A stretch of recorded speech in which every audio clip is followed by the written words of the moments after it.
Picture this, November 1923, you're standing inside a bakery in Berlin, Germany. On the chalkboard in front of you, it reads, 1 loaf of bread, 200 billion marks, not 200, not 200,000, 200 billion. The woman in front of you unloads a cart filled with banknotes, and in return, she receives only milk, not a full basket of groceries. By the time you reach the counter, the baker has already crossed out the price and written a new one, in just 12 minutes. The currency has lost 30% of its value. This isn't a movie plot, this is history. This was Weimar Germany, and this disaster didn't happen once, it happened again and again. Venezuela, 2018, a carton of eggs cost 7 million bolivares. Zimbabwe, 2008, a $100 trillion bill was required for a bus ticket. Lebanon, 2023, doctors were suddenly impoverished when the currency lost 98% of its value in just 4 years. It's not if a currency collapses, that's what keeps me up at night. Historically, it's when the average fiat currency lasts 27 years. The US dollar has existed in its current fiat form since 1971. Do the math. So here's the critical question. What remains valuable when the rules of money are suddenly rewritten? I pulled the financial forensics from a century of economic autopsies. Weimar, Venezuela, Lebanon, Zimbabwe. Not theory, not conjecture. Documented history. After watching this movie play out again and again, you'll know exactly which 5 asset classes survived the collapse of empires, and which ones vanished faster than money during hyperinflation. Stay with me. Before we begin, understand this. There is a pattern behind every currency collapse. It is mathematical. It is foreseeable. The 5 stages of currency collapse. Stage 1. Government spends more than it collects. Stage 2. Money is printed to cover the gap. Stage 3. The currency begins to lose value. Stage 4. People flee to alternatives. Stage 5.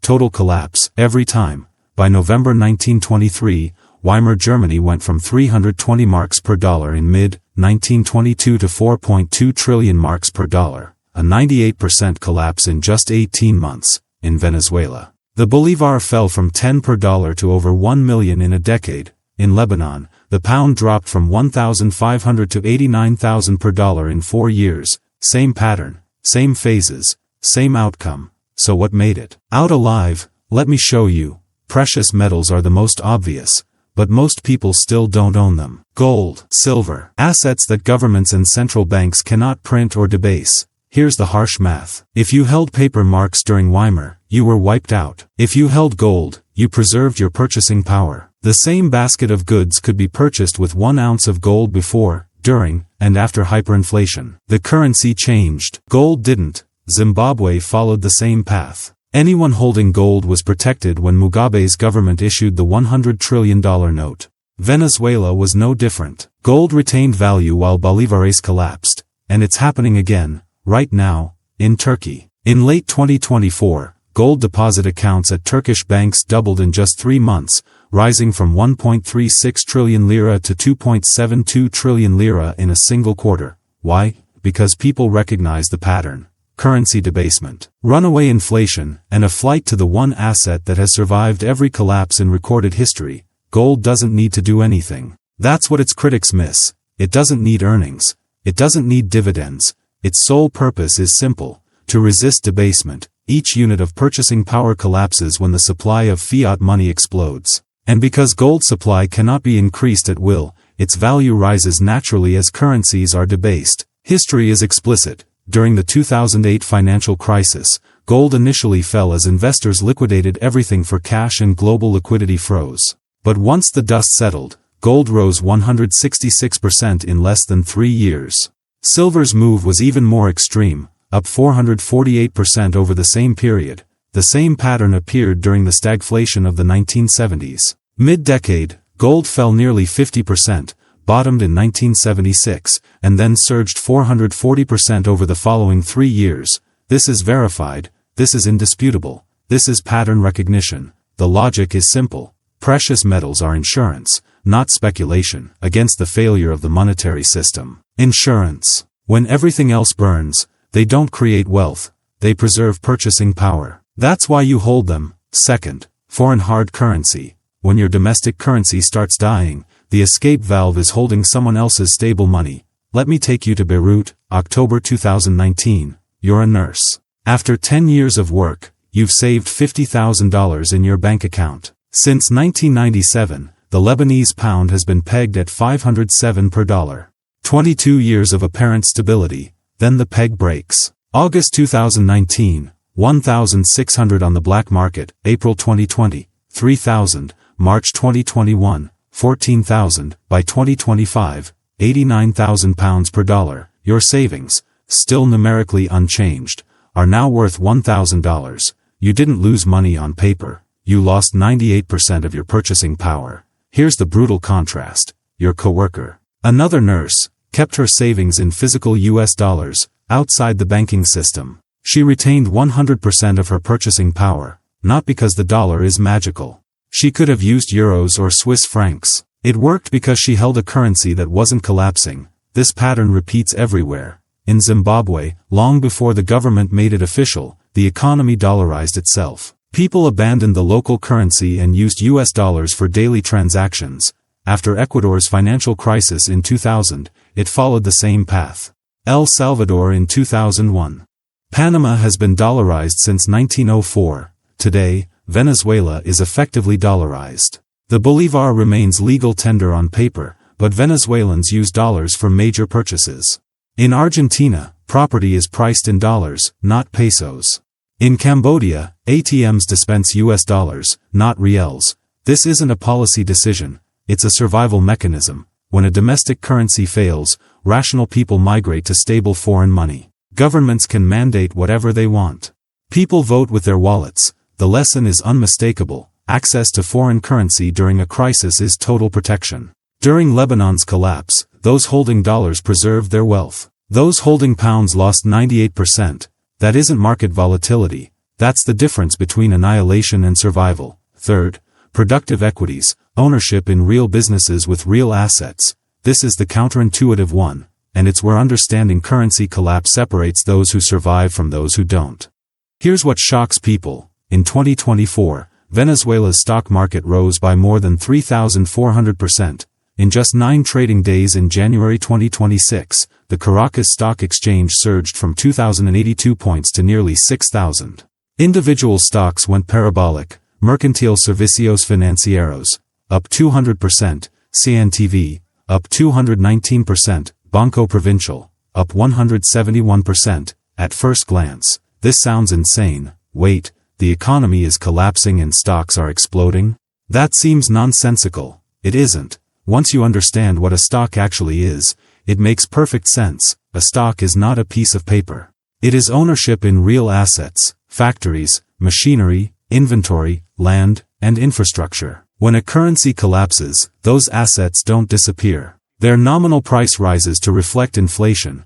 Consider a Venezuelan manufacturing company with $100 million in real productive capacity. If the exchange rate moves from 10 bolivares per dollar to 30, the stock price rises from 1 trillion bolivares to 3 trillion. Not because the company became more valuable, but because it now takes more bolivares to represent the same underlying value. This is where most people get it wrong. Not all stocks survive equally. Real purchasing power is preserved only by companies whose revenue streams are diversified away from the collapsing domestic economy. Businesses that export goods, earn foreign currency, or control tangible assets can absorb inflation shocks. Companies fully trapped inside the collapsing currency system continue to fail. The distinction between nominal gains and real value is everything. A company earning 100% of its revenue in bolivares may see its stock price rise dramatically, but its real profitability collapses, because it must convert a worthless currency into dollars to purchase foreign inputs.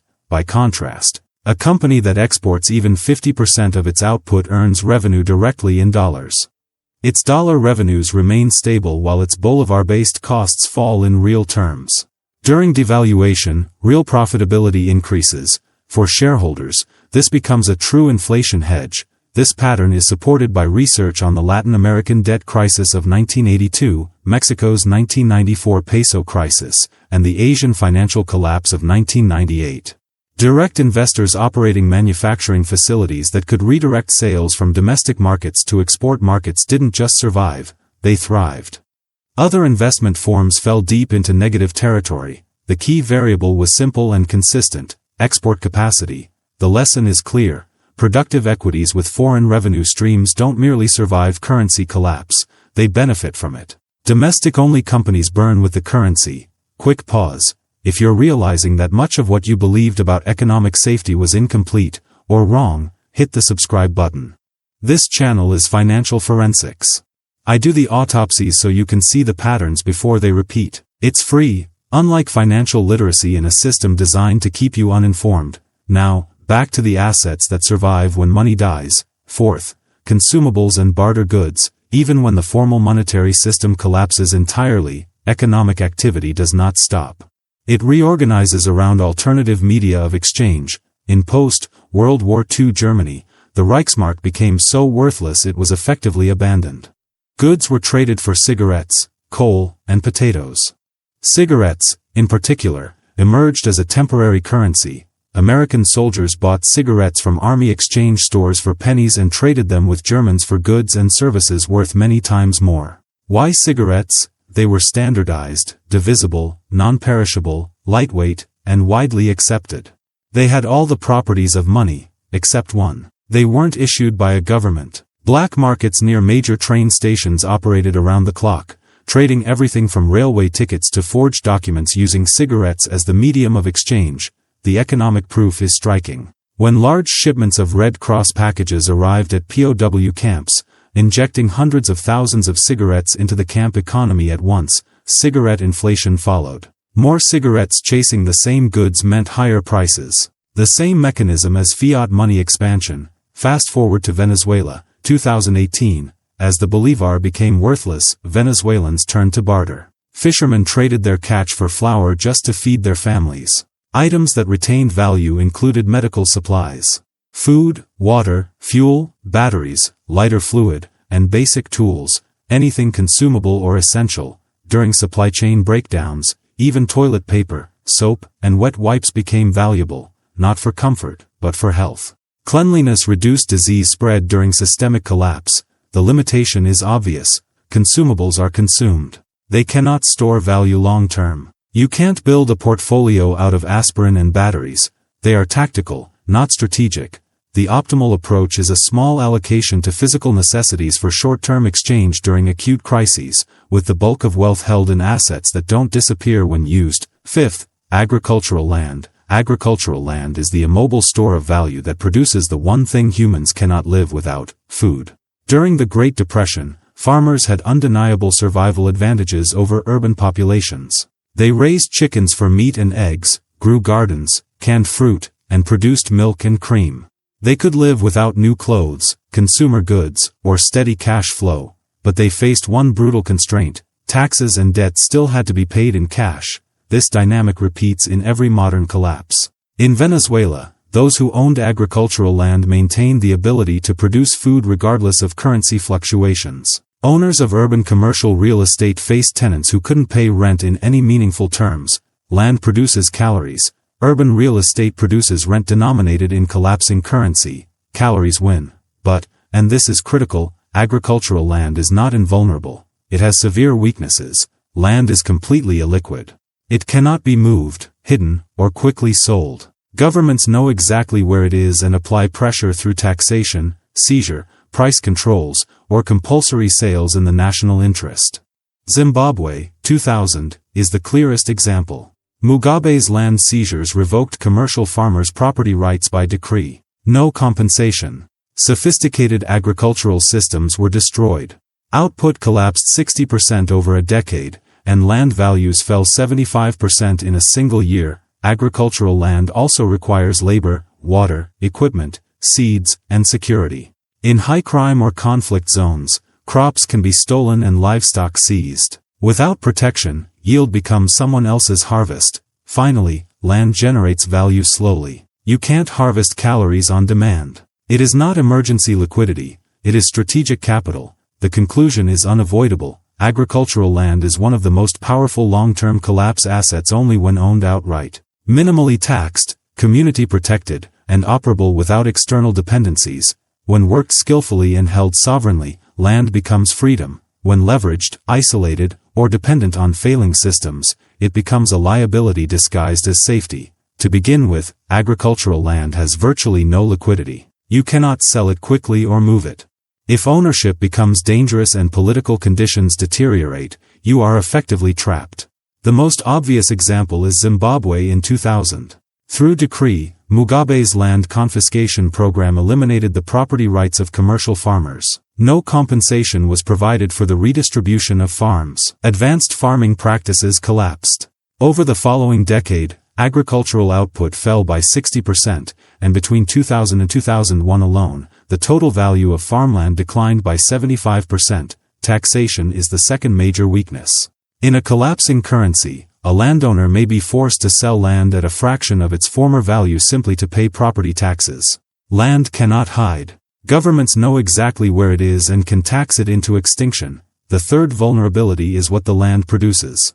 Agricultural land that generates exportable crops is far superior to land producing only for local consumption.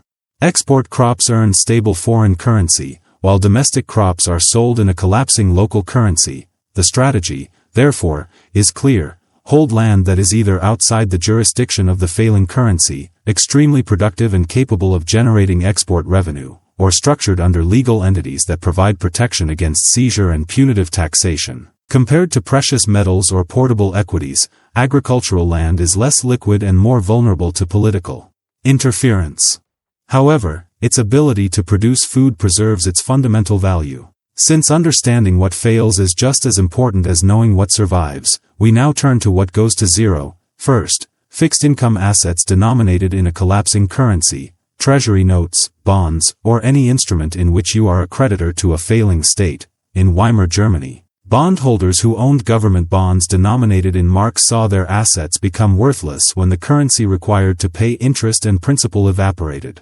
A modern example is Argentina in 2001. During debt restructuring, bondholders suffered a 70% haircut in nominal value, and even that reduced amount could only be recovered after years of legal disputes. The fundamental issue is simple. Fixed income instruments are claims on a failing currency. When the currency collapses, the claim collapses with it. This is not a market failure, it is a logical outcome. Second, domestic savings held in collapsing banking systems. This is where the majority of people are destroyed financially. Lebanon provides a clear case study. The Lebanese pound fell from approximately 1,500 per dollar to 89,000 per dollar by 2025.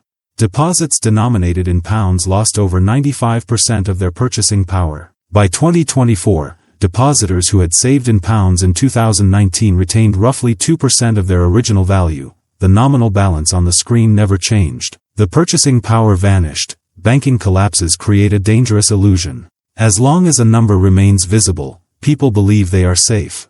But wealth is purchasing power, not digits. History is unequivocal. The fastest route to near total wealth destruction is being a creditor to a collapsing state through banks, bonds, or deposits. The critical question now is where these warning signs are appearing today, because pattern recognition only matters if it occurs before the outcome. Iraq. Banking restrictions have created a liquidity crisis.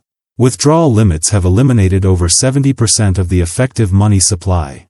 While the official exchange rate remains between 1,300 and 1,400 dinars per dollar, unofficial prices approach 1,750. Public trust in banks is deteriorating. Cash hoarding and cross-border currency smuggling are accelerating. This is stage 3 behavior. Turkey. As citizens fled the lira, gold-denominated deposit accounts quadrupled within a single quarter. Official inflation figures are understated, and real purchasing power continues to fall. Currency substitution has begun. This is stage 4 behavior. Lebanon. Complete. Stage 5. A 98% currency collapse. Banks are technically insolvent. Depositors cannot access their own funds. Capital controls exist without legislation. The system remains only as a shell. Same phases. Same principles. Same result. Stage 5 is total failure. The United States is the elephant in the room.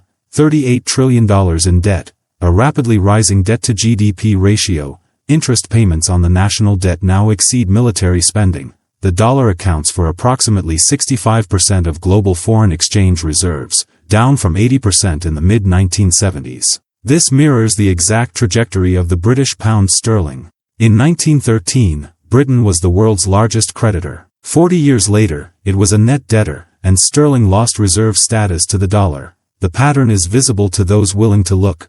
Currency collapse is not speculative. It is the historical norm. Fiat currencies last an average of 27 years.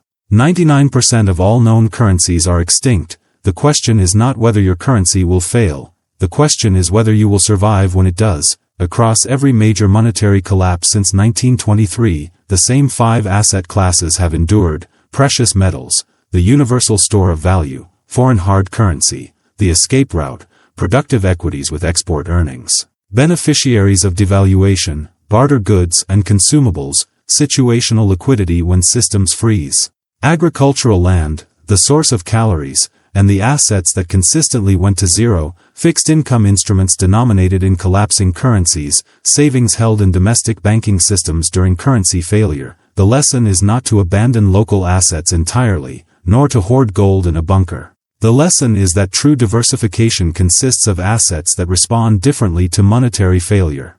A portfolio concentrated in a single country's stocks is catastrophically vulnerable to currency collapse. A portfolio composed solely of domestic bonds will be annihilated. Precious metals function as insurance. Productive assets should be held in stable jurisdictions. Equities should earn global revenues. Foreign currencies hedge local risk. Currency crises are not hypothetical. Iraq, Turkey, and Lebanon display the warning signs today.